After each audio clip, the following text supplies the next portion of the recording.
अस्सलाम वालेकुम, मैं हुसैना खान 24/7 कराची न्यूज़ के साथ। हम इस वक्त फ़िशरी में मौजूद हैं। जैसे कि मैंने आपको प्रेस कॉन्फ्रेंस भी इनकी दिखाई थी कि इनका जो माहीगीर शहीद हुआ है उसके ख़िलाफ़ ये प्रेस क्लब भी आए थे यहाँ पर। उन्होंने आके वहाँ पर अपना प्रेस क्लब के बाहर जो है अपना एहतजाज रिकॉर्ड करवाया था। आज यहाँ पर भी जो है इनका एहतजाजी मुज़ाहरा चल रहा है। यहाँ पर अगर मैं अपने पीछे आपको दिखाऊँ तो यहाँ पर जो है इनकी लाउंचें जो हैं वो सारी खड़ी हुई हैं। इन माहीगीरों को डर है कि अगर ये दोबारा से समंदर में जाते हैं तो इनके साथ जो है दोबारा से दहशतगर्दी का जो है वो वाक़या पेश आ सकता है। ये अपने बच्चों को छोड़कर जो है वो जाना नहीं चाह रहे। यहाँ पर हमारे साथ सदर साहब मौजूद हैं, चल के उनका मौक़िफ़ जानते हैं। अलाउद्दीन साहब, मुझे ये बताइएगा, आज आप लोग प्रेस क्लब पे भी अपना जो है वो एहतजाज रिकॉर्ड करवाने के लिए आए थे। यहाँ पर भी जो है अभी मैंने देखा कि यहाँ से एक बहुत बड़ी तादाद में रैली गई है जो कि आप लोग फ्रंट पर जाकर एहतजाजी मुज़ाहरा करेंगे। तो आप मुझे ये बताएँ कि क्या ये मुज़ाहरा मसले का हल है? सर, ये तो हमने वफाकी हुकूमत से और हमारी सूबाई हुकूमत से जितने हमारा फ़ौज है, पाक फ़ौज है, उनकी तरफ से मैं ये दरख्वास्त करता हूँ, जो हमारी ये फ़िशरी जो चल रहा है 70 साल पुराना फ़िशरी है, 70 साल से ये आबादी है, ये चलते जा रहा है। आदमी को रोज़गार मिलते जा रहा है, बाल बच्चा लेके पाल के खा रहा है, मछली शिकार करता है। लेकिन कभी से ऐसा कोई पाबंदी आयद नहीं किया। हमेशा जो ना हम लोग ये काम करते गया, रोज़ी रोज़गार करते गया। आप देख सकते हैं ये जो ना कितनी लांचों, इतनी लांचों में सारा ये जेटी पे खड़ा है। ये ऐसा कभी नहीं हुआ। ये पहला वाक़या जो ये हो रहा है, ये मुल्ला हिदायतुल्लाह रहमान साहब ने जो उधर हमारा माहीगिरियों को दहशत फैला रहा है, गोली से जख्मी करता है, गोली से आदमी को मार देता है, उसकी खौफ से और उसकी डर से हमारा माहीगिर अभी शिकार नहीं कर सकता है। काफ़ी सारा ये गिनने में हम लोग अभी गिन नहीं सकता है जितने हमारा फ़ौजी भाई लोग बटार में शहीद हो चुका है। कितने फ़ौजी भाइयों को हम लोगों ने कंधा में उठा के लाया, हमारा फ़ौजी भाई लोग ने कंधा में उठा के लाया, उसको अल्लाह ताला जन्नत अता फरमाए। लेकिन हमारा माहीगिर भी अभी इस हालत में जा रहा है। लेकिन ये तो गरीब माहीगिर है। वो लोग तो चलो मुल्क संभालने के लिए, अपना मुल्क बचाने के लिए अपने जाने कुर्बानी देता है, अपना शहीद होता है। हम लोग तो अपना बच्चे का पेट का रोटी कमाने के लिए जा रहे हैं। लेकिन हमारा ऊपर ये सारा नाइंसाफ़ी हो रहा है। मैं अभी भी कह रहा हूँ, वफाकी हुकूमत है, सीन गवर्नमेंट है, पाक फ़ौज है, जो भी इदारा है, महकमा है, हमारे ये मामला को मुज़ाकरात के दौर पे हल किया जाए। जी, जैसे कि मैंने आपको बताया था कि मैं इस वक्त फ़िशरी में मौजूद हूँ। हमारे पास यहाँ पर वाड़ा सलीम सोमरो साहब मौजूद हैं। इनसे हम चलकर बात करते हैं, उनसे पूछते हैं कि यहाँ पर जो लांचें जो हैं यहाँ पर खड़ी हुई हैं, यहाँ पर मेरे ख्याल से ये लांचें बनती हैं, तो ये यहाँ पर बहुत सुकून से बैठे हुए, इनका काम वगैरह भी जो है वो रुका हुआ है। चल के इनसे बात करते हैं। अस्सलाम वालेकुम। वालेकुम। सलीम साहब, मुझे ये बताएं कि एक लांच जो है उसको बनने में कितना टाइम लगता है और अभी ये रुका हुआ क्यों है काम? आप जहाँ तक लांच कितने बनती है तो वो लांचे का टाइमिंग तो ये 8 महीने से 12 महीने भी खाई जाती है। और पहले इतना काम हमारे पास होता था कि लांचें रखने की जगह नहीं होती थी। तो जो हम लोग लांचें रखना शुरू कर देते थे तो कोई नहीं, कोई पार्टी आई बोले ये लांच हमको दियो, वो लांचें बना हुआ हमको चाहिए। अभी ऐसे सूरत हाल हो गया है, तकरीबन हमारे लेबर जो बेरोजगार हो के यहाँ पे चल रही है। और ये मसला जो सारा मामला निज़ाम जो है, ये बलोचिस्तान की जो पाबंदी की वजह से जो इधर बहुत नुकसान हुआ है। हमारे साथ यहाँ पे मोहम्मद सावल साहब मौजूद हैं जो कि यहाँ पर लाउंज को जो है वो ख़ुद देख रहे होते हैं, सारी किस तरह से ये देख रहे होते हैं, इनसे ये भी पूछेंगे। और सबसे पहले हम इनसे ये पूछेंगे कि यहाँ पर जो लाउंचेज़ हैं वो खड़ी हुई हैं, क्यों खड़ी हुई हैं और कब से खड़ी हुई हैं? अस्सलाम वालेकुम। सलाम जनाब, मैं मोहम्मद सावल बलसबिला से मेरा ताल्लुक़ है। मैं ख़ुद नाखुदा हूँ, फ़िशरी में 20-25 साल से नफ़ागिरी कर रहा हूँ। तो यहाँ जो लांचें खड़ी हुई जो सब वो उनका वजह एक ही है, मुल्ला हिदायत रहमान की वजह से खड़ी हुई है। जो बाहर गरीब कोई डर से जा नहीं सकता है, जो लांच बाहर जाती है उसका 30-40 लाख रुपए खर्चा वो गले में आ जाता है, उसकी वजह है। और कोई हमारी गुजारिश ये है कि बलूचिस्तान गवर्नमेंट से, सिंध गवर्नमेंट से, जो भी वफाकी गवर्नमेंट है वो हम लोग को तहफ़्फ़ुज़ है, हम लोग को रोज़गार करने देवे। ये लोग यहाँ जो बेरोज़गार है उनकी वजह यही जो मुल्ला हिदायत रहमान की वजह से। कितने टाइम से खड़ी हुई, कितने दिनों से खड़ी हुई, कब से नहीं? इनको तो बहुत हुआ, इनको तो 3 महीने से इलाज सब मजबूर में खड़ी हुई, बाहर कोई जा ही नहीं सक रहा है। मजबूरी यही है कि जो जाता है उसका कुछ फ़ायदा नहीं हो रहा है, लोगों को गोलियां मार रहा है। वो सिर्फ मुल्ला हिदायत रहमान की वजह से ही हो रहा है, बाकी कोई हम लोग की कोई गिला शिकवा किसी नहीं है, मुल्ला हिदायत रहमान से ही गिला शिकवा है। गवर्नमेंट आपके साथ नहीं खड़ी हुई है? खड़ी लेकर मुल्ला सरेआम और हौसला लेके घूम रहा है। क्लास में कोई डर के मारे कोई जा ही नहीं सकता। वो तो सरेआम सबको चैलेंज कर रहा है। सब ने देखे भी आए को सरेआम हौसला लेके घूम रहा है कि मैं खुद जाऊंगा, मैं सबको मार दूंगा। तो उसको कोई अभी तक उसका कोई एफआईआर भी नहीं हो रहा है, नहीं उसको कोई रोकने के लिए तैयार, नहीं कोई सिंध गवर्नमेंट वाले, नहीं कोई बलोचिस्तान गवर्नमेंट वाले, उसको कोई कर रहा नहीं है। वो 2-3 महीने से सब देख रहे भी है, वो सरेआम हौसला लेके घूम रहा है बदमाशी की तरह। अपना एहतजाज रिकॉर्ड करवाया। आज भी अभी मैं नीचे सारा कुछ कवर करती हुई आई हूँ, मैंने नीचे देखा कि यहाँ पर जो है एहतजाजी मुजाहरा चल रहा है। इस हवाले से आपका क्या मौक़िफ़ है? बिस्मिल्लाहिर्रहमानिर्रहीम। मैं पाक मुस्लिम अलायंस देवान का चेयरमैन बच्चू अब्दुल कादिर देवान।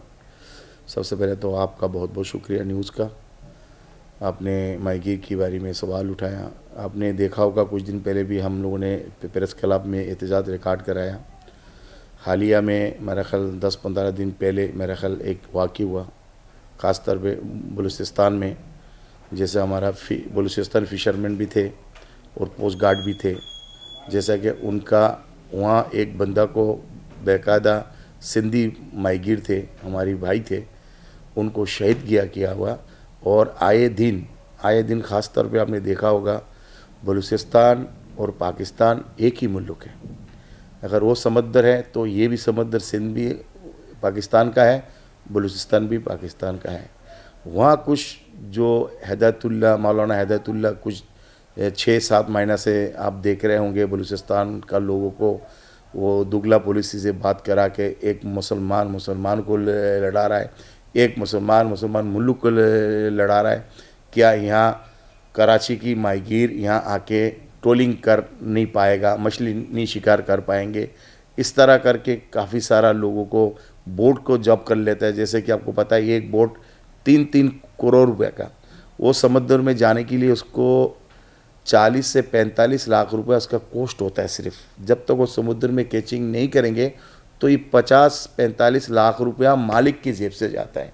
तो ये इसमें भी कई सारा बातें हुए हैं। कोई लाश पकड़ लिया, लाश पकड़ के जब्त कर लिया, जब्त करने के बाद वहाँ सारा लाशों को झाड़ू मार देता है, जाला निकाल लेता है, डीजल निकाल लेता है, तमाम सामान नहीं निकाल लेता है। तो जो लाश का मालिक वो गरीब रोड में आ जाता है। तो इस तरह मैं कहूँगा जो इस वक्त जो माहीगीर का एहतजाज चल रहा है, इसमें हम सबको, जितना भी हमारी माहीगीर है, चाहे कोई भी ज़बान बोलने वाला है, सबको इस एहतजाज में भरपूर शिरकत करना चाहिए।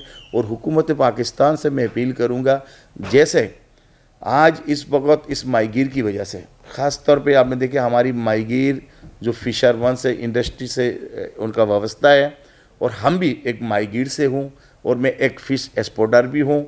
और ऐसे हमारी यहाँ 200-300 कंपनी है, जैसे सालाना वो 70 अरब रुपया टैक्स पे करता है सिर्फ इस माहीगीर हमें माल कैचिंग करके ला के देता है, उसको हम ख़रीदारी करके हम एक्सपोर्ट करता है, डॉलर ला के पाकिस्तान में ला के देता है। इस वजह से जो ख़ास तौर पे मौलाना हिदायतुल्लाह की वजह से इस वक्त हमारी जो बिज़नेस, इस वक्त हमारी जो एक्सपोर्ट में बिल्कुल कमी आने जा रहा है और आस्ते आस्ते जीरो में आने की। देखिए हमारी माहीगीर यहाँ माशाल्लाह 2.5 से 3 लाख माहीगीर है।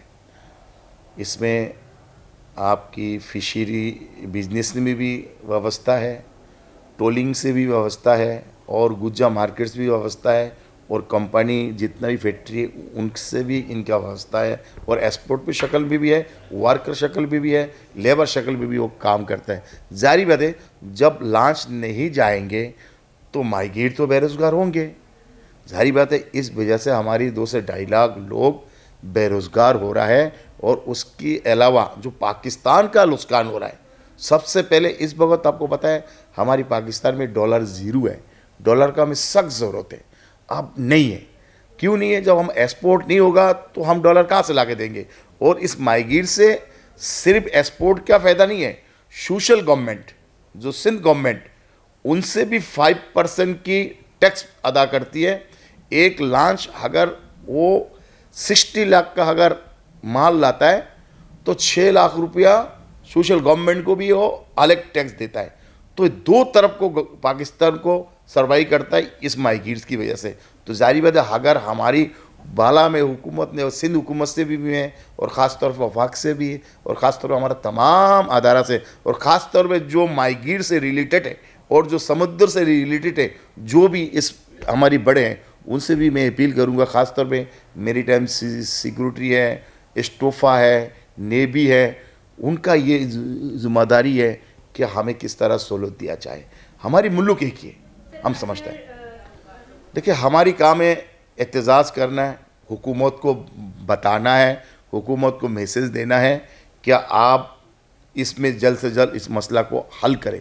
अगर वो नहीं हल करेगा तो पाकिस्तान की एक्सपोर्ट बिल्कुल ज़ीरो पे आएगा और यहाँ 5-10 हज़ार लांच है वो सारी खड़ा हो जाएगा और यहाँ 2 से 3 लाख लोग बेरोज़गार हो जाएगा। और ख़ास तौर पे मैं फिर कहता हूँ जो मौलाना हिदायतुल्लाह इस वक्त जो हमारी फ़िशरमैन की बारी में जो हम ट्रोलिंग करने बलूचिस्तान में नहीं दे रहा है, ठीक है, बिल्कुल ये तो बलूचिस्तान को समझना चाहिए। देखिए अगर वो कह रहा है बलूचिस्तान हमारा है तो माशाल्लाह आप बताएं कि बलूची कराची में नहीं है, गिलगित में नहीं है, पंजाब में नहीं है, पेशवार में नहीं है, लाहौर में नहीं है, तो सब जगह है। तो यहाँ का लोग तो सिंधी तो नहीं बोलता है कि अब बलूची यहाँ क्यों आया काम करने, रुज़िक कमाने क्यों आया। ये तो हम लोगों की तरफ से नहीं है, ये तो सिर्फ जो हिदायतुल्लाह की वजह से वो मुसलमान को लड़ाने चाह रहा है। और मैंने कहा हमारी तमाम एजेंसी को कि हिदायतुल्लाह का इंक्वायरी किया जाए, वो कौन है, वो मैं फिर बता रहा हूँ, वो बिल्कुल रॉ का एजेंट है, वो इंडिया का साथ मिला हुआ है। आपने हालिया में देखा जिस हथियार उसने निकाला है, ऑलरेडी मेरा ख्याल 2-3 FIR उनके ऊपर हो चुका है। जो हथियार निकाला है वो हथियार किसी प्राइवेट पास के से हथियार है नहीं, ये गवर्नमेंट के हथियार, बाहर के हथियार, ये आया किधर है। और ये कल फ़कीर थे, 6 महीना का हिस्ट्री इनके उठाए, इसका खाने का भी खाना का मेरा ख्याल एक जगह 4-5 आदमी खाना नहीं खिला, आज वो अरबपति कैसे बन गया। तो मतलब उसको कोई फंडिंग कर रहा है पाकिस्तान को लड़ाने के लिए और पाकिस्तान मुसलमान को लड़ाने के लिए। तो हुकूमत से मैं अपील करूंगा कि ये जो बंदा है मौलाना हिदायतुल्लाह, इसको जल्द से जल्द गिरफ्तार किया जाए और इनको इंक्वायरी करके इसके तहपात को पूछे असली हकीकत क्या है और क्यों ये ऐसा कर रहा है, आपस में हमें क्यों लड़ा रहा है। और मैं गवर्नमेंट हुकूमत से ये अपील करूंगा कि हमें माहीगीर को सब जगह सुकून से कैचिंग करने दे, मछली पकड़ने दे। इस मछली पकड़ने से हमारी सबकी भलाई है, हमारी सबकी भलाई, नहीं तो हमारी एक्सपोर्ट बिल्कुल ज़ीरो में आ जाएगा और 3 लाख 3.5 लाख माहीगीर बिल्कुल बेरोज़गार हो जाएगा, फकाशी का शिकार हो जाएगा, वो किसी कैरमल में शामिल हो जाएंगे। अगर उसका पेट नहीं भरेंगे, बच्चा उसका भूखा रहेंगे तो क्या करेंगे, आखिर कोई ना कोई हरकत तो करेंगे। तो वो उसकी कसूर कौन है, इसकी कसूर हुकूमत होंगे, अवाम नहीं होंगे अगर हुकूमत ने फैसला नहीं किया तो। जी जैसे कि मैंने आपको बताया था कि मैं इस वक्त फ़िशरी में मौजूद हूँ और यहाँ पर जो है मैंने आपको एहतजाज दिखाया है कि यहाँ के जो फ़िशरी के माहीगीर हैं उनका सिर्फ इतना सा कहना है कि बलूचिस्तान की हुकूमत और सिंध हुकूमत बैठ के इनके साथ मज़ाकरात करे, इनको जो है बलूचिस्तान में भी जो है वो फ़िशिंग करने की, बोटिंग करने की इजाज़त दी जाए, क्योंकि हमारा सिंध ऐसा है कि यहाँ पर हर कोई आता है और अपनी मर्ज़ी का रोज़गार कमा कर जाता है। बाकी फ़ैसला करना आपका काम है। कैमरामैन कासिम के साथ सना खान, 24/7 कराची न्यूज़।